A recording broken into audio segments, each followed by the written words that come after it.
prema 23.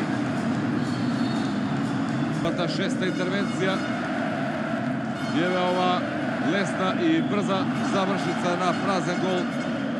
Jokasa pogodi povtorpad.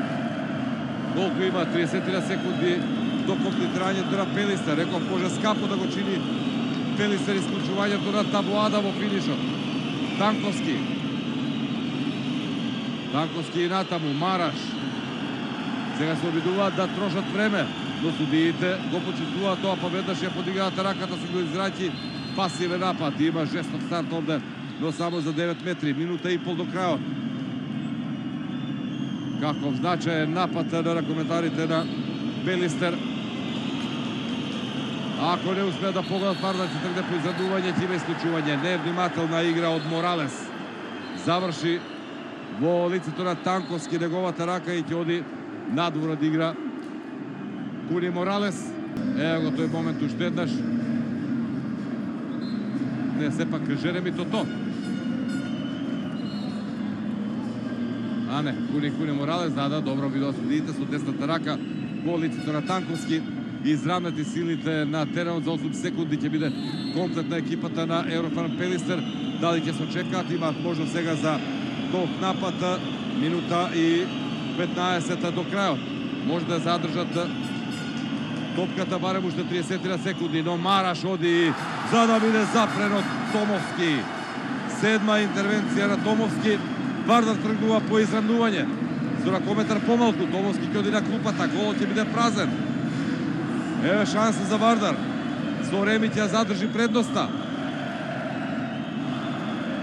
Но дефинитивно тоа ќе биде предноста од потово однос на екипата на Еврофарм Пелистер, која ќе има предноста на домашниот терен на 30 април, кога ќе го играат условно, ќе го наречам ремашот преворот или кога ќе финишира практично плейофот во машката ракометна Суперлига.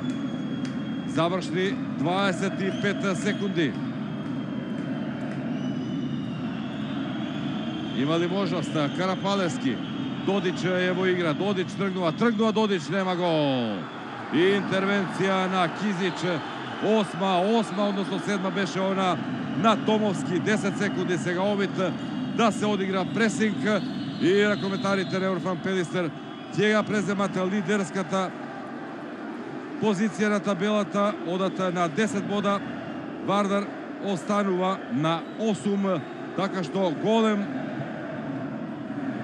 значаен ишчекор на ракометарите од Битола на патот кон симнување на неприкосновениот Вардар во последниве неколку сезони и да одигра во Битола, што и го покажа на оној надпревар во рамките на регуларниот дел од сезоната, но дефинитивно ќе биде пеколно на тој надпревар на 30 април.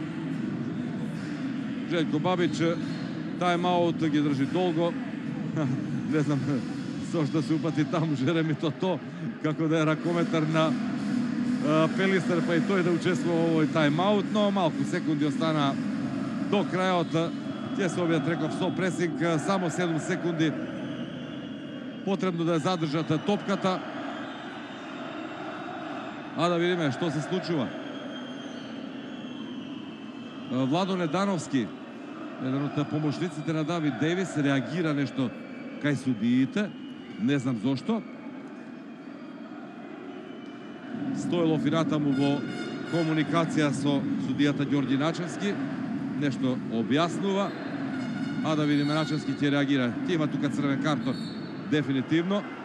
За Стоилов е, не го гледам тој дел од теренот воопшто, но предпоставувам според случувањата. Еве сега благодарам на нашиот режисер Гоце Ставревски што го добивам овој кадар каде можам да видам се обидувам во живо да го следам тоа, не преку екранот, но вака многу подобро може да видиме со на контракамера што се случува. Не мина нервозата кај Стоилов, особено по она исклучување кај него. И црвен картон, јасно тоа нема да влијае на случувањата до крајот, затоа што има само 7 секунди во кои Пелистер треба да ја задржи топката и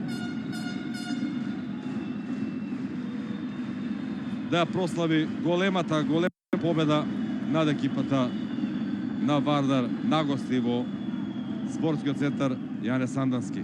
Очекуваме знак од судиите. Каде е Начевски? Тука е и Николов.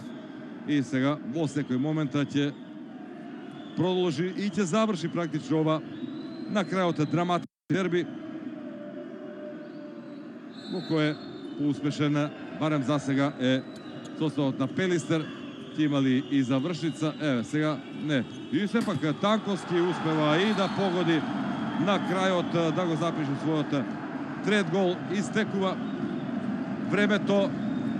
Не знам дали беше во рамките на времето овој погодок, останува на семафорот 24 спрема 23. Не е запишан овој погодок.